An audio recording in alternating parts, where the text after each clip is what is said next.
You're not tasting fresh wok-made orange chicken. You're tasting a lab-perfect sugar trap. Former workers and health inspectors told us the flavor stays the same because the parts stay the same. Pre-cut meat, pre-cooked starches, and sauces shipped in as concentrated syrups or powders. Stick around. We'll show how that uniform, addictive taste is engineered, why steam trays and sloppy temps make it worse, and how much hidden sugar rides in a single glossy scoop. Then we'll give you a clean, cheaper way to get the flavor you want without the crash. Quick favor before we move on. If you appreciate this content, consider giving this video a like and subscribing to the channel. Believe it or not, more than 92% of viewers haven't subscribed yet. It's free and only takes a second, but it means the world to us. So did you subscribe already? Great! Thank you so much for your support. Now back to the video. If the orange chicken tastes the same in Phoenix, Philly, and Poughkeepsie, ask yourself what's locked in. I think what a lot of people don't know about Panda is that we're a family business. And I think the unique role that Panda plays is that we were the first taste of Chinese food for many in the US. So Panda Inn was built in 1973. When we first started the restaurant business, I thought it would be a lot easier to make money. What I say about Panda is we are the largest mom-and-pop Chinese restaurant in the world. And our cause has everything to do with being American Chinese and everything to do with creating opportunities for people. Fresh wok fire or a factory playlist running on loop. Let's start with the promise. You see the flash of a burner, hear the sizzle, and watch a crew move a line like a freight train. The claim is simple: hot, fast, and consistent. You get that same sticky, sweet punch every time. That's the hook. But the truth is the core is standardized. Reports describe pre-cut meat, pre-cooked starches, and sauces that arrive as concentrated syrups or powders. The show is live. The flavor is pre-recorded.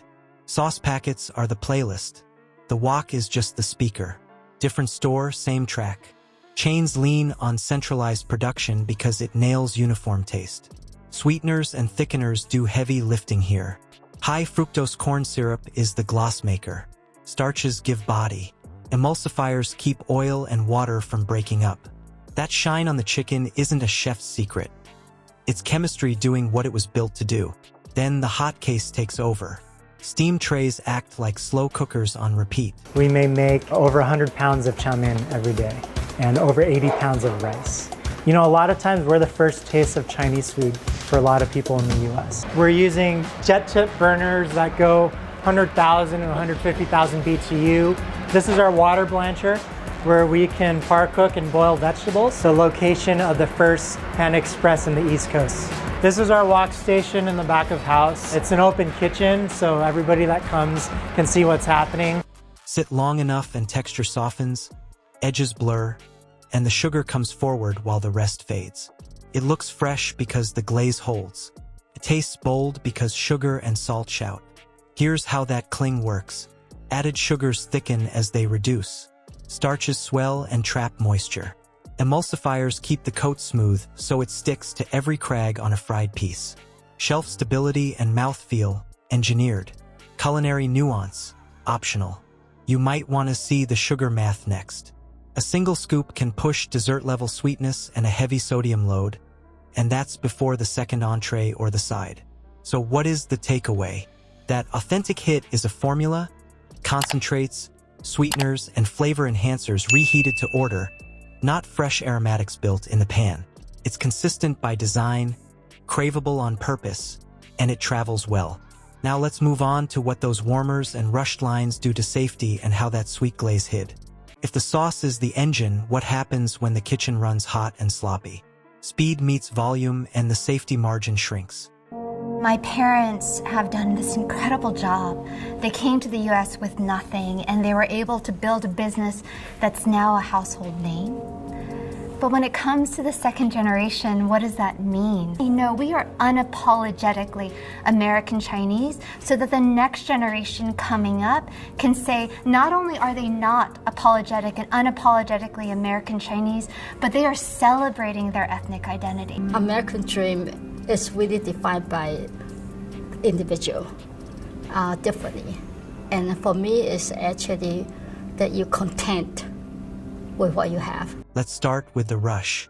Pans flip, steam trays fill, the line snakes to the door.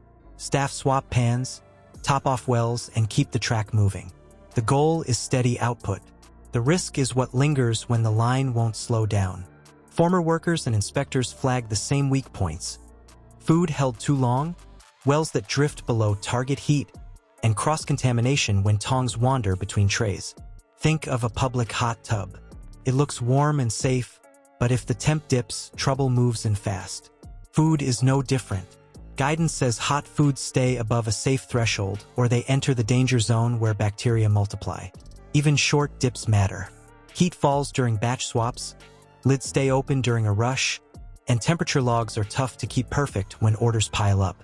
That glossy sauce buys time on looks, but not on safety. A restaurant that was doing anything like Panda, we brought in these woks into a mall location, a small footprint. This was something that I think people weren't used to seeing in a mall at the time. Chow mein, some of our classics here, kung pao chicken, black pepper chicken as well. Orange chicken, as you see, because we sell the most of it, it's in the biggest wok pan out here. 2,400 restaurants at Panda Express. Out of those 2,400 though, only 200 are malls. You could see kind of the change over time. Sugar and salt shout while texture tells the truth late.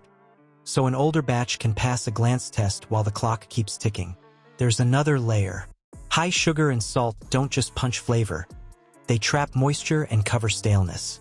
In steam trays, that means soft edges, rubbery bites, and a sheen that hides age. Reheating brings the shine back, not the quality. And when utensils jump trays, that glaze becomes a carrier, spreading droplets from one pan to the next. You might want to check those wok-smart picks too. Lighter labels don't cancel hidden loads. Sauces still drive sodium up and sneak in added sugars, which keep you thirsty and make old food taste louder than it should. The real kicker. Craveable gloss plus iffy hot holding is a bad combo. Steady flavor, shaky safety margin, and a stealth hit of sugar and salt. The fix isn't giving up flavor, it's swapping who's in charge of the sauce and the wok. The flavor you love isn't a wok-to-plate craft moment. It's built for repeat cravings, centralized sauce, added sugars, and hot hold convenience. Reliable, yes. Authentic, no. Let's start with your next move. Make orange chicken at home with real aromatics, garlic, ginger, fresh orange juice, and cut the sugar in half.